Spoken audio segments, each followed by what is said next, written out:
Yo, what's up, everybody? Welcome to another episode of the Black Dad Chronicles. My name is Courtney McIntosh. I am your host, and thank you for joining along with the show today. So, I got one topic I want to go over today, only because it's like super relevant. Now, I had one totally different topic that I was going to talk about today. I was going to talk about having the talk with your kids, and I'm still going to discuss that at a later date. And because my son is 13, it's probably time that we had that talk. So I'm going to talk about that next week. But this week, the NBA Finals just ended last night. The Golden State Warriors are your 2016-2017 NBA champions, defeating the Cleveland Cavaliers 4-1 in a series that, aside from Game 4, wasn't even close. Now, I am a true basketball fan. I love basketball, enough to just watch. I watch college basketball, even though college basketball, for the most part, can be very bad, very terrible basketball. I watch basketball all year round. I don't really care about football season. I'm not that big of a fan of the NFL. I like fantasy football. Yes, I do. But I am not the biggest football fan. I prefer college football over pro football, but I'm a hoops junkie, a true hoops junkie. So, what happened last night was Kevin Durant validated his decision to leave the Oklahoma City Thunder and sign with the Golden State Warriors last offseason. So that's what I'm going to talk about today, because there are a lot of people out there. Oh, man, forget Kevin Durant, man. FKD, man. He just wanted to go to, you don't join the team that you lost to, blah, blah, blah. All right, listen, let's keep it 100.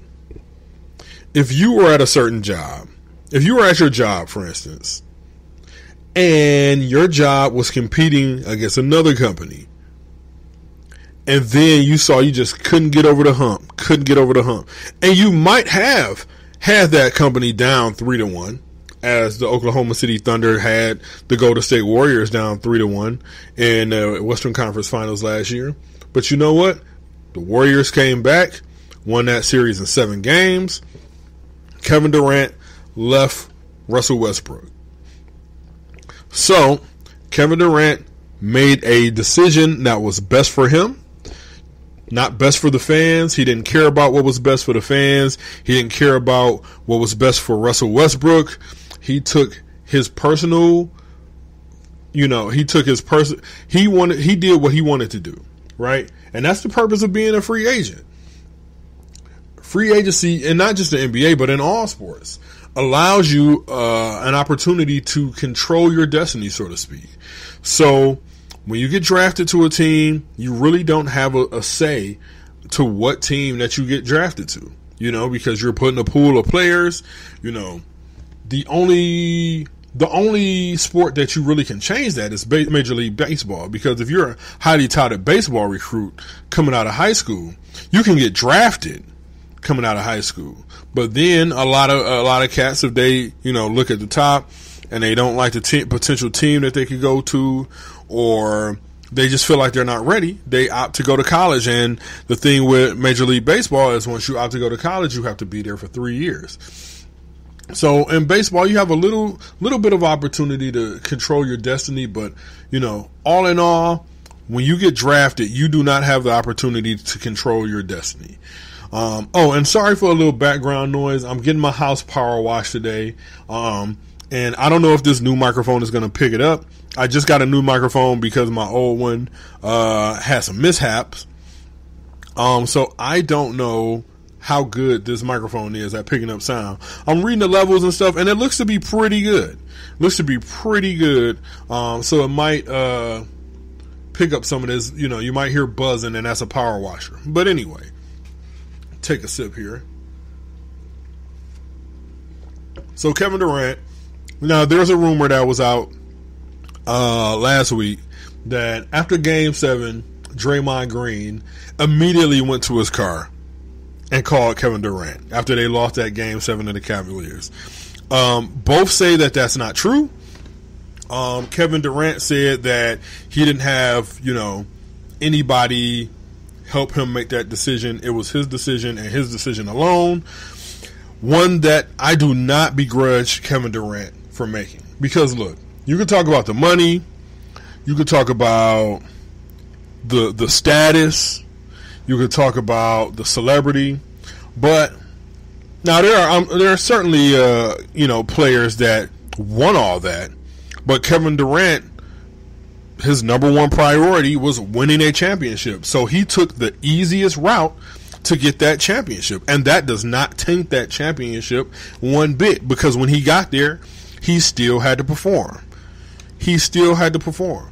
And he figured that playing in a free-flowing, up-tempo offense where everybody passes the ball and ball movement is key was a lot better for him. It was a lot more fun to play than standing off in a corner watching Russell Westbrook turn down screens, wave off screens, and dribble the shot clock down before taking an uncontested fadeaway three, or Russell Westbrook just ignoring everybody else on the court and trying to get his offense. So he felt like sitting and listen, I love Russell Westbrook. Watching Russell Westbrook, I'll say that 3 times fast. Watching Russell Westbrook play basketball is a lot of fun. But you know what else is fun? Watching the Golden State Warriors play basketball. Watching the Golden State Warriors play basketball, it's a beautiful thing. You know, it's a beautiful thing. The way they move the ball, as fast as they go, they pass up open shots. You know, it's beautiful to watch. You know, because a lot of the NBA is pick and roll, ISO, ISO, ISO, and Oklahoma City was a very ISO heavy offense. You know, it was either Russell Westbrook going ISO or Kevin Durant going ISO.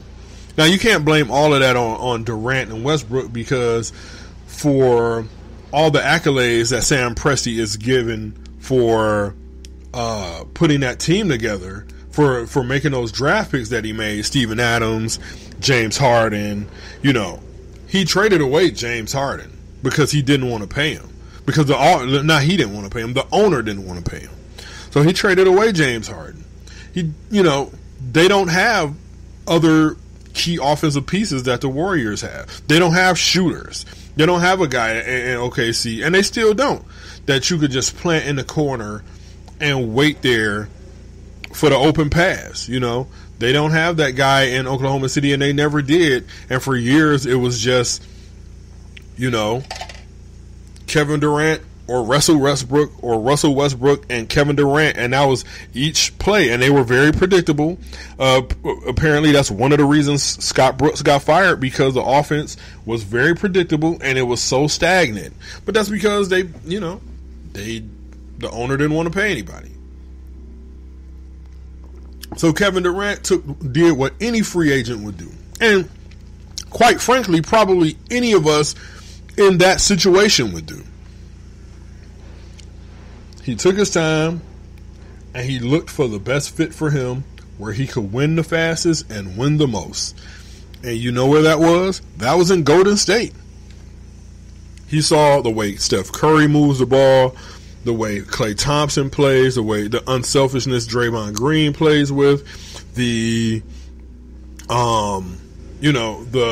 unselfishness that just the way that they move the ball, you know. And he said, "Hey man, that's where I want to play. That's a good fit for me. You know, I love the fit. I love the ball movement. I want to play in Golden State." And yes, the Golden State Warriors won an NBA record 73 regular season games last year. Don't matter. They choked in the NBA Finals. This should be their 3rd straight championship, but they choked and they blew it. And, you know, you see a lot of people like, oh, man, they had to go get KD to beat LeBron James. No, they didn't. They beat LeBron James, you know, in 6 games the year before that. They should have beat LeBron James in 5 games last year. They didn't necessarily need to go get Kevin Durant to beat LeBron James, because they had already proven that they could beat LeBron James. So, you know, he went to where he went where he wanted to go. That's the first thing. he wanted to go to State. You know, he didn't want to be in a struggle offense. Now, in Golden State, he's not the focus. Wow, and he's really close to this side of the house. So, the focus, he went to a place where he wasn't the primary offensive focus, but when he was, he wouldn't be getting triple team, because you can't double, you can't triple team, not even if Zaza Pachulia's on the court, because he's such a dangerous offensive rebounder. So he went to a place where he thought he could win fastest and he could win the most. And guess what? Last night validated all that. And the fact that he was the best player on the floor, well, that's debatable, because LeBron James was outstanding. He averaged a triple-double in the finals. But, the fact that Kevin Durant was beastly in every single game, and including Game 4, where none of the other Warriors showed up. Kevin Durant was beastly in every single game of the season. In every single game of the finals. So, it validated his decision. And you know what? That's all you want. As a player, I'm pretty sure that's all they want. Especially the players that, really, really want to win championships. Now, I saw a quote from Klay Thompson, because Klay Thompson is scheduled to be a free agent, after 2018, 2019. So he has 2 more years on his deal. Everybody's like, oh man, are they going to be able to play Klay? Are they going to be able to pay Klay Thompson when his deal is up? How they going to pay Steph Curry? Now, Steph Curry made a quote last year.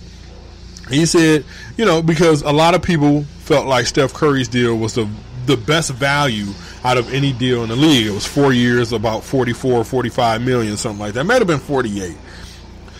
And he said, listen, if I'm upset over making $44 million, then I have a problem. So what that says to me is they're not going to have any problem re-signing Steph Curry this offseason, even if they don't give him a supermax deal.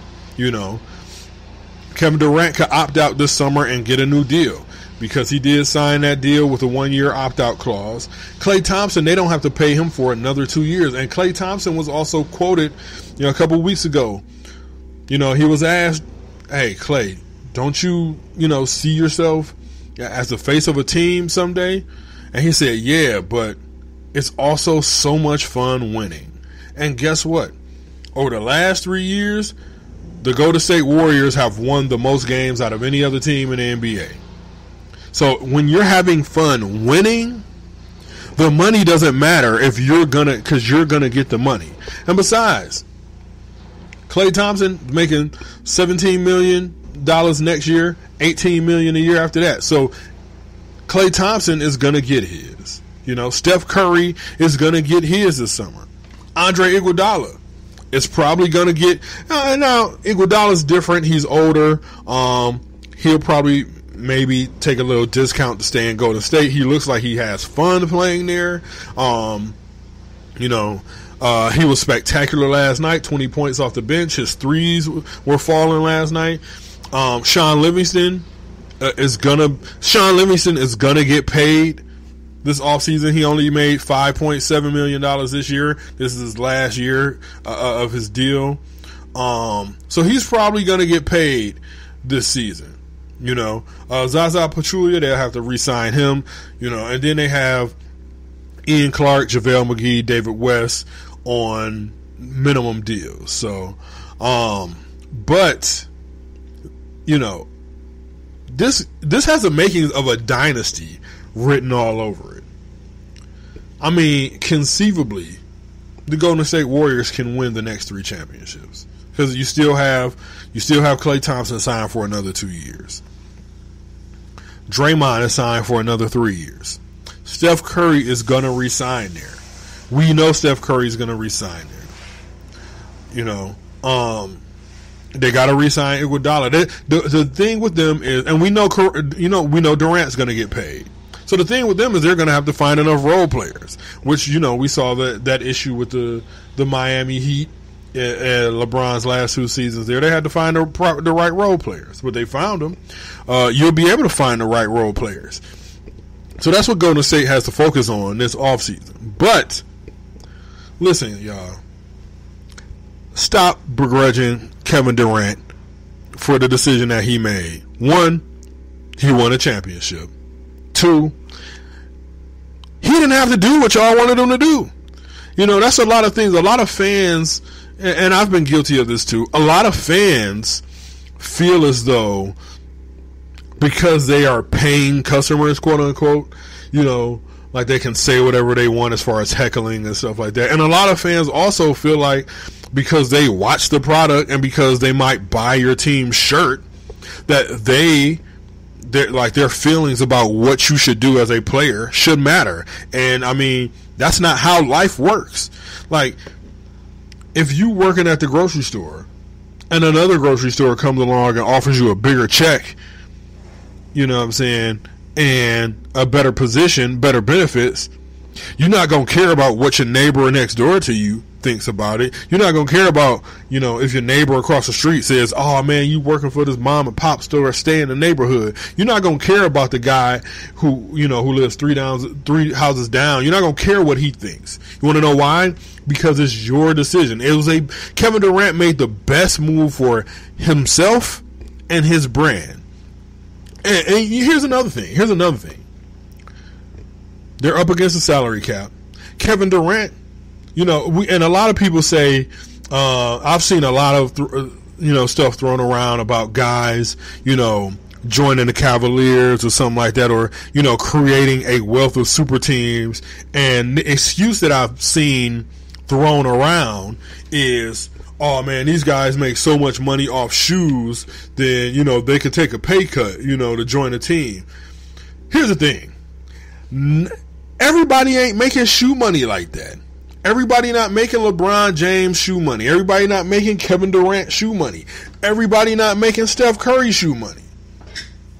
So a lot of these guys that y'all think, you know what, I'm actually on my computer right now. I'm about to look up highest, you know, let me see, highest shoe deals in the NBA. So let's see what that comes up with. Let's see what a quick, you know, Google search does. Okay, so let me see. Let me go to Hoops Hype. That's a reputable website that I go to all the time. Like I said, I go to like maybe 6 different. Basketball websites all the time. So let me see if I can find. Lo and behold, that's not, you know, something easy to look up. So here's the thing, right? So LeBron James, we all know the money that he makes at Nike. We all know Kevin Durant signed an over $3 million contract with Nike once they matched this deal with Under Armour. So we know what. Okay, so let me see. All right, I think I got something right here from Forbes. So, like a lot of these guys not making crazy sneaker money, man. A lot of these guys ain't making sneaker money. Like, you know, when it came out that LeVar Ball turned down a $10 million shoe deal with Nike for Alonzo, you know, that's a lot for a rookie contract, for a rookie shoe deal. Because a lot of people don't realize that these rookies get paid a little bit, but a lot of times they get like credit at the Nike store. That's what it is. So, I mean, all these guys don't make a crap ton of money selling shoes. So you got LeBron that makes a lot of money selling shoes. You got KD that makes a lot of money selling shoes. Steph Curry makes a lot of money selling shoes. You know, guys like that, the upper echelon guys, make a lot of money selling shoes. But if you're like a fringe, you know what I'm saying, like Paul George, who just got his first signature shoe this year, probably does not make a lot of money selling shoes. He probably makes a lot of money selling shoes, but it's not like enough money that he would want to turn down $28-29 million a year signing as a free agent, you know what I'm saying, to live off of. It's probably not, you know. So thinking that a lot of these guys are going to turn down these big money deals just to join up and form super teams, it's not going to happen. First of all, because the NBA won't be able to sustain that. So we're kind of stuck. So, hey, you know, you got to deal with it. If you're a fan of any team that's not Cleveland or Golden State or maybe the Spurs, because the Spurs always seem to reload, then you got to deal with it. Like, I'm a Pistons fan. I am a diehard, true blue Detroit Pistons fan. They didn't even make the playoffs this year. But you know what? I know if they made the playoffs, they just would have been first round fodder. Well, you know, because Boston was the top pick, they probably would have beat Boston. Okay, I'm lying. James Harden is another one of those guys who makes a lot of money with shoes. You know what I'm saying? So, all right, so this is a list from Basketball Insiders from September 21st, 2015, right? So it has the top 10, you know, biggest annual endorsement contracts in the league. And this is, like I said, September 21st, 2015. So number 10 is Blake Griffin, $6 million a year, Jordan brand. So look at that. That's Blake Griffin, who's been All-NBA. He's a multiple-time All-Star. He's been in the MVP conversation. $6 million a year.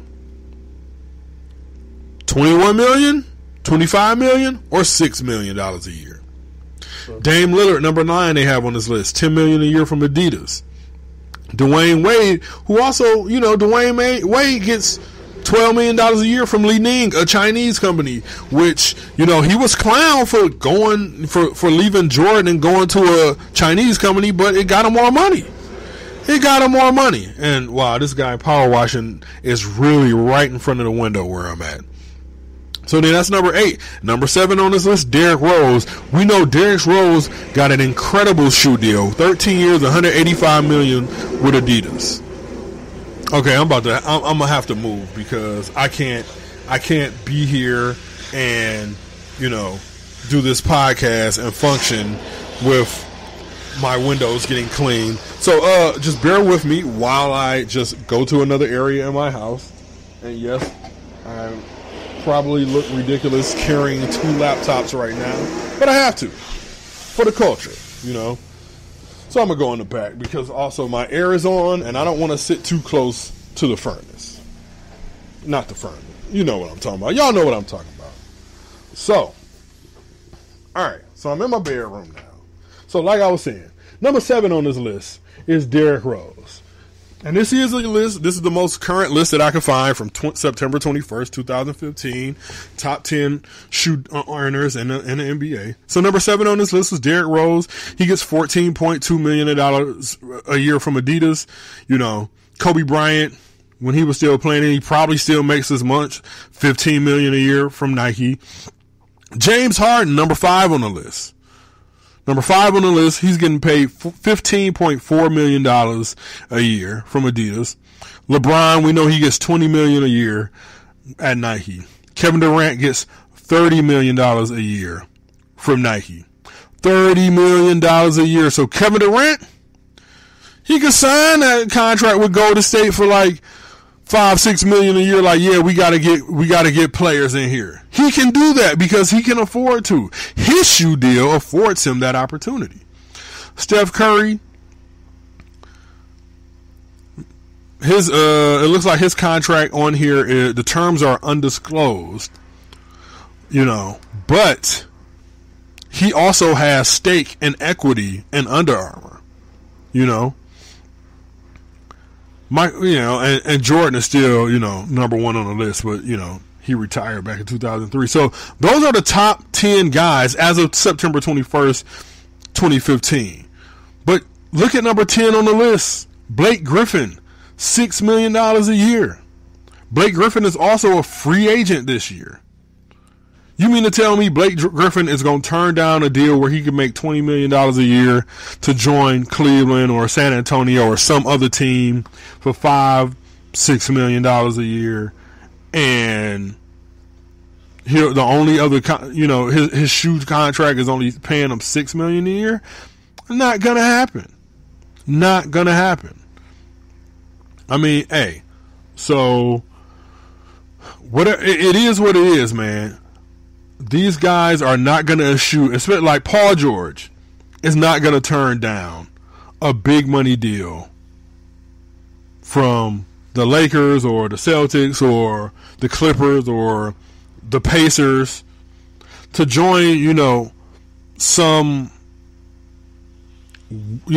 team that's close for the vet minimum. That's not gonna happen. It's not. So, I mean, that's what we got to look forward to. That's what we got to look. We got a lot for the next 3 years in the NBA. We got a lot of Golden State Warriors to look forward to. And you know what? Because they play beautiful basketball, I don't care. I like watching, Golden State play basketball. They look a lot better than the Pistons playing basketball. That's for damn sure. And like I said, I am a true blue diehard Pistons fan. But I'm also a realist. I know my team is terrible. I know my team has two guys on it I know my team that has probably, 5-6 guys that underachieved this year. So, I mean, hey, I have no problem, having to just look forward to the Golden State Warriors, this year. So, and James Harden, not James Harden, Paul George, and like I said, he just got his first signature shoe this year. But as of March of this year, he wasn't even in the top 5 on the best-selling NBA shoes. Now, I think his shoes are dope, and I've heard that they're very, very comfortable. And I do plan on copying me a pair. Because those Paul Georges, they look nice. I'm not going to front. But look, man, it is what it is. If you're in the East, you still got to get past LeBron because, look, LeBron is still the best player in the NBA. And you know what, man? And this is going to sound crazy. But LeBron James, it's not going to sound crazy to a real basketball fan. It's going to sound crazy to the Kobe stands and the Michael Jordan stands out there. LeBron, I am 36 years old. I've been watching basketball probably since I was about 6. LeBron James is the best player I've ever seen in my life. LeBron James is the GOAT, head and shoulders. And look, you could say Jordan, he got 6 rings, blah, blah, blah. Name one skill that Michael Jordan has that was ever better than LeBron. I'll wait. Because you can't. You can't. The only thing that Michael Jordan has over LeBron James in the conversation is more rings. It's more rings. But listen. Everybody like Jordan had to face better teams on the way to the championship. Listen, no, he caught those guys at the tail end of his career, man. He didn't get past the Pistons until Isaiah Thomas was hobbled. He didn't beat Magic until Magic was an old man. The Celtics were already done and old.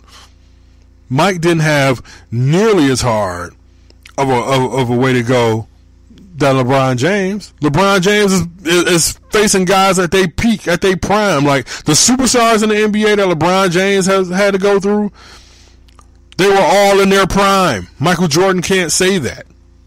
MJ can. And I love MJ. I love Michael Jordan. And I am a Kobe stan. But LeBron James is the best player I've ever seen in my life. I'll be honest. All right, so I'm looking at this article on Yahoo, written by Nick DePaula for The Vertical. This is from January of last year. And Nick DePaula has written for sites like Soul Collector, Kicks on Fire. I think he writes for them now. But he's what's considered a shoe industry insider. So he's talking about how shoe deals work in the NBA, right? So, and this is he runs the gamut from the stars to like training camp invitees, to the 12th, 15th man on a roster, right? So, all,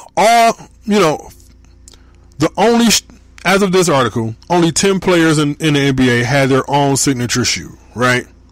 So, that was Steph Curry, that was LeBron, Dwayne Wade, James Harden.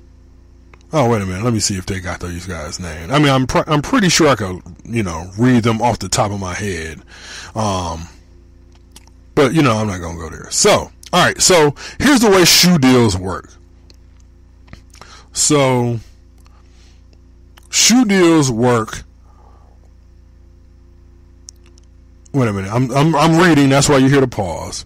So, as of this article, last year, 68% of the league wore Nike, right? That's, 305 players at that time. Adidas had 70 players, 15.6%. Jordan Brand has 6.5%. Under Armour has 3.8%. And shout out to Steph Curry because he basically has changed the course of Under Armour shoes. So, a lot of people, think of your training camp invitees or your 10-day contract guys, they get a merch deal, right? So pretty much, a brand sends an allotment of sneakers to them for games and practices. They're usually like from the team collection. And then that deal can fluctuate. It could be, a set number of pairs of shoes to product value, like $5,000, $10,000 in sneakers, right? So most of the league does do looks like a cash deal, right? But a lot of deals have, match clauses. So pretty much it's like restricted free agency, and this is coming straight from the article. In restricted free agency, a team could sign you to an offer sheet, but then your team has the right to match. And this is what happened with Kevin Durant and Under Armour. Kevin Durant got that huge deal, that offer from Under Armour, and Nike matched it. And a lot of people didn't think Nike was gonna match it, but Nike matched it. So that's how Kevin Durant got that crazy, shoe deal. So, but, looks like, according to this article, the current shoe deal range for a marketable lottery pick can be anywhere from $200,000 to $700,000. And then there's exceptions every so often for guys like Andrew Wiggins. He signed a 5-year, $11 million deal, with Adidas. And that's because Andrew Wiggins was the first pick in the draft. Andrew Wiggins was crazy hyped coming out of college. So it's those rare guys. So when you hear Lonzo Ball turning down a 4-year, $10 million deal from Nike, that's significant. But I understand why, because, hey, they got a brand and they want to co-brand it. But I've talked LeVar Ball a lot on this podcast, so I'm not going to talk about him anymore right now. So bottom line is, why I'm giving y'all all these shoe stats, dudes are not going to be like, all right, I make all this money for shoes. I'm just going to take a pay cut in my contract. Not going to happen, because the contract is their NBA contract is the way that they make most of their money. So only the top guys make a ton of money off the sneaker deal. But anyway, shout out to Kevin Durant and the Golden State Warriors, Steph Curry, all those guys. For winning the championship is not tainted, the only people that are saying that it's tainted is the haters out there. And listen, Detroit, I understand the Pistons haven't done you right for a couple years. It's been like 2008, 2007, last time we were still kind of relevant, the Pistons were. You don't cheer for a team from Ohio. Listen, I was born in Hamilton, Ohio. I'm from Michigan. I've been living in Michigan since I was 4 years old. It's ingrained in me. You do not cheer for a team from Ohio. That includes the Indians, the Columbus Blue Jackets, if you're a hockey fan, the the Cleveland Browns, the Cincinnati Bengals, definitely not Ohio State, and definitely not the Cavaliers. I understand a lot of y'all may work for Quicken or have worked for Quicken Loans in the past because the owner of Quicken Loans is a Detroiter, Dan Gilbert, and he owns the Cavaliers. Stop it. If you want to cheer for a home team, for another team that's not the Pistons, don't cheer for the Cleveland Cavaliers. Look, man, I'm actually looking for a secondary team to root for too, because I mean the Pistons haven't been fun to watch. They were fun to watch last year, and they made the playoffs, and that's when Reggie Jackson was healthy, and him and Andre Drummond were like monsters in the pick and roll. But this year, they were painful to watch, and I watch every game. But the Pistons were painful to watch. So you know what? I'm looking for a new team to cheer for alongside, because I'm never going to not be a Pistons fan. Like, I can say I'm never going to be a Lions fan again because I don't like pro football that much. But I'm never going to say that I'm not going to be a Pistons fan anymore. But I'm looking at the Milwaukee Bucks as a secondary team. They're fun to watch. Giannis Antetokounmpo is, a star. He's so versatile. And he looks like he's having so much fun out there on the court. And, I like the uniforms are dope, So I'm looking, and they're young. They're exciting to watch. They need some shooters, and hopefully Jabari Parker fully recovers from the second ACL surgery. But I like watching the Bucks. But I'm just overall a fan of basketball. So I do not begrudge Kevin Durant for making this decision. He validated that decision last night. And that's all I'm going to say about it. So, I want to thank you send a thank you to everybody that listened. I know this being a podcast about fatherhood, you don't necessarily listen to hear about sports, but, sports is something that not only me, but other dads are fans of and we like to enjoy. So, just remember, keep in mind, if you have something that you disagree with anything I said today, hit me up on Facebook. The Facebook page is the Black Dad Chronicles. You can follow me on Twitter and scream at me. My Twitter handle is @BlackDadCron.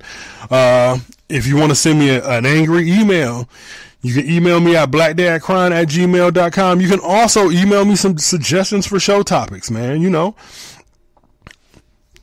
You can also find and join the conversation on iTunes, Stitcher, Google Play Music, SoundCloud. I'm trying to get it on iHeart, and I'm trying to get it on Spotify. So, it is what it is. But thank you all for listening. About to get out of here, but I'm about to let this intro ride out. Next week's podcast, I will be announcing the June Black Dad Chronicles Book of the Month. I got like a couple options. I got 2 options, I think, maybe 3, because I have a lot of books that I started reading and like just stopped reading because I found another book. But anyway, the June book of the month will be announced on next week's podcast. But until then, one love, be blessed. We're going to let this intro ride out.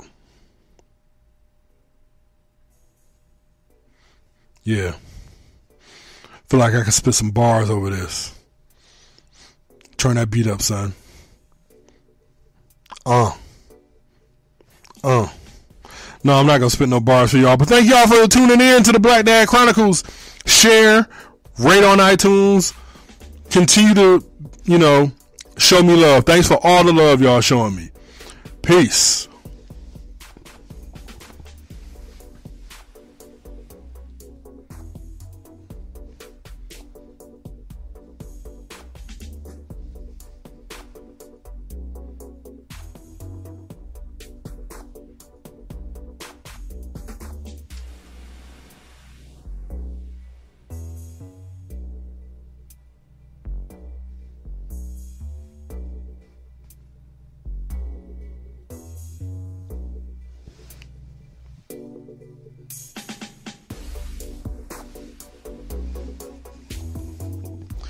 Next week I might have to spit some bars over this outro. I'll be honest, because this outro is cold, man. But anyway, thanks for showing love. Let the outro ride out now.